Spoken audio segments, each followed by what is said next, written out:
আল্লাহ দিলে মোটামুটি এই বছর রৌদ্র বেশি ছিল আম গাছে, কিন্তু আম বেশি রৌদ্রের কারণে সকালে আমাদের আমগুলা কম টিকছে একটু।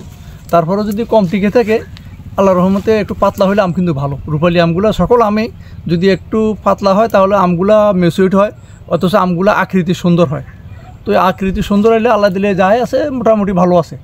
আশা করি যে গতবার থেকে যদিও আম কম হয়, আমের সাইজের কারণে আমরা আশা করি যে আগামী গতবারের চেয়ে এই বছর মার্কেটিং ভালো করতে পারবো। এই বছর আমাদের আমগুলা যদিও কম আসে, কিন্তু দেখেন আমাদের এই দেখেন সবগুলো আমে মেচুইড অনেক বড় বড়। অন্তত এই বছর চারটা পাঁচটা কেজি, এর নিচে কিন্তু আমার কোনো আমে নাই।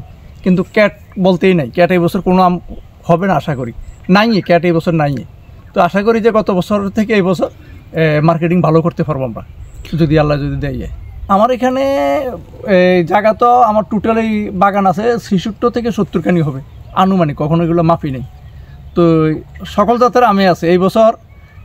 বেশি আছে মনে করেন যে রূপালী তো সবচেয়ে বেশি আমার, তারপরে আছে বাড়িফুল, তারপরে আছে আমরা মাহালিসা বলি, এটা কেউ গ্রাম্য ভাষায় বানানা বলে, যেহেতু বানানা আকারিতে আমটা, এটার অরিজিনাল নামটা হলো যে মাহালিসা। তো এর মধ্যে মনে করেন যে থাই জাতের আমগুলো আছে, যেমন মনে করেন যে মিয়াজাকি লাল আম, যেটা কেউ বলে সূর্য ডিম, কেউ বলে মিয়াজাকি। তারপরে কিং অফ চাকাফাত আছে, এই ফালমার আছে, তারপরে অস্টিন আছে। এই জাতের আমগুলো আমার কাছে আছে। তো ওই আমগুলো এই বছর খুব কম, সংখ্যায় খুব কম, এগুলো ডেলিভারি এত একটা দেওয়া যাবে না। আর এই বছর পর্যাপ্ত পরিমাণে আম আছে, যেমন এটা কিউজে, এটার আমও কিন্তু লাল হয়ে যায়। তো আমটা খুব সুস্বাদু আমটা মনে করেন যে রূপালির পরপর আসলে, তবে যদি আপনারা যদি কেউ যদি হয় আপনারা খেয়ে দেখেন আমটা কিন্তু খুব সুস্বাদু।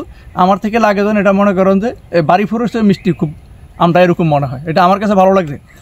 এই সময়টাতে এসে কি পরিচর্যা করতে হয় এখন? এই সময়টা হচ্ছে আমাদের সবচেয়ে বড় হবে যে এখনকার বোরন, আর মনে করেন যে এই অ্যানথ্রাক একটা রোগ আছে, এই রোগটা আক্রমণ বেশি করে। এখনকার অন্য কোনো রোগের নেই, বোরনটা আর অ্যানথ্রাকটা। এখনকার আল্লাহর রহমতে আমের সকল চলে গেছে, একমাত্র যদি আল্লাহ যদি বান তুফানের থেকে যদি ভালো রাখে, এই তুফান বৃষ্টির সমস্যা হবে না, তুফান থেকে যদি আমরা যদি একটু রক্ষা পাই, তাহলে আল্লাহর রহমতে আমরা মার্কেটিং এবছর আর হিলটেকে এবছর সবাই আম ভালো হয়েছে।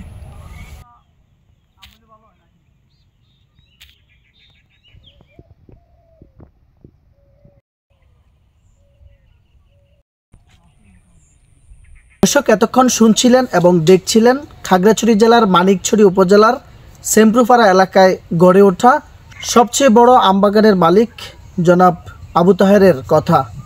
দর্শক, এই সমস্ত বাগানগুলো পাহাড়ের অর্থনীতিতে গুরুত্বপূর্ণ ভূমিকা রাখছে। যাদের পতিত জমি আছে কিংবা বেকার, তারা চাইলেই ক্ষুদ্র পরিসরে এই সমস্ত বাগান করে নিজের ভাগ্য উন্নয়নের পাশাপাশি স্থানীয়ভাবে অর্থনীতিতে ব্যাপক ভূমিকা রাখতে পারে। ধন্যবাদ সবাইকে।